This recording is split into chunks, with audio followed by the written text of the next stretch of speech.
যদি কোনো আল্লাহর বান্দা বান্দি জুম্মার নামাজের আগে খুতবার আগে 40 বার দরুদ পাঠ করে, হাদিস শরীফের মধ্যে আছে 40 বার দরুদ পড়ার কারণে বান্দার 40 বছরের গুনাহ মাফ হয়ে যায়। কয় বছরে? 40 বছরের।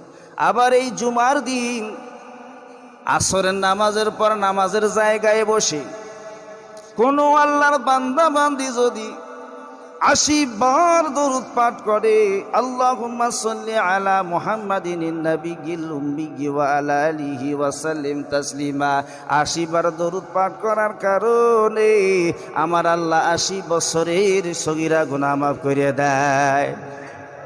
তাহলে দরুদ পড়লে লাভ না লস? যত বেশি পড়বেন তত বেশি লাভ আছে না নাই? আল্লাহ বললেন, ইন্নাল্লাহা ওয়া মালাইকাতাহু ইউসাল্লুনা আলান নবী ইয়া আইয়ুহাল্লাযীনা আমানু সাল্লু আলাইহি ওয়া সাল্লিমু তাসলিমা। আল্লাহ ডেকে বলে, নিশ্চয় আমি আল্লাহ এবং ফেরেশতা মণ্ডলী আমার নবীর শানে দরুদ ও সালাম প্রেরণ করি। সুবহানাল্লাহ কোন।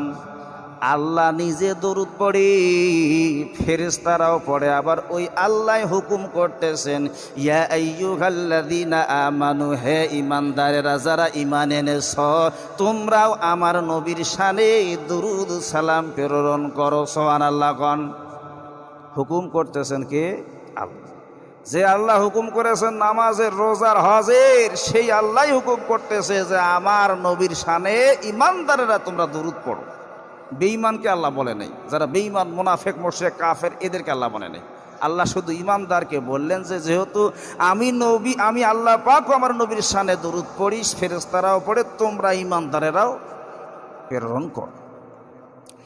বাইরামার আল্লাহর নবী বলছেন, মান সাল্লা আলাইয়া ওয়াহিদাতান সাল্লাল্লাহু আলাইহি আশারা।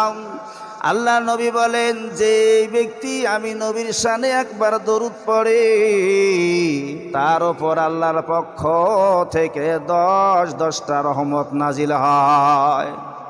কয়টা? 10টা রহমত নাজিল হয়।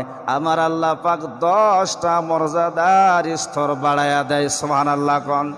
যদি কোনো আল্লাহর বান্দা বান্দি সকাল সন্ধ্যায় 100 বার দরুদ পাঠ করে,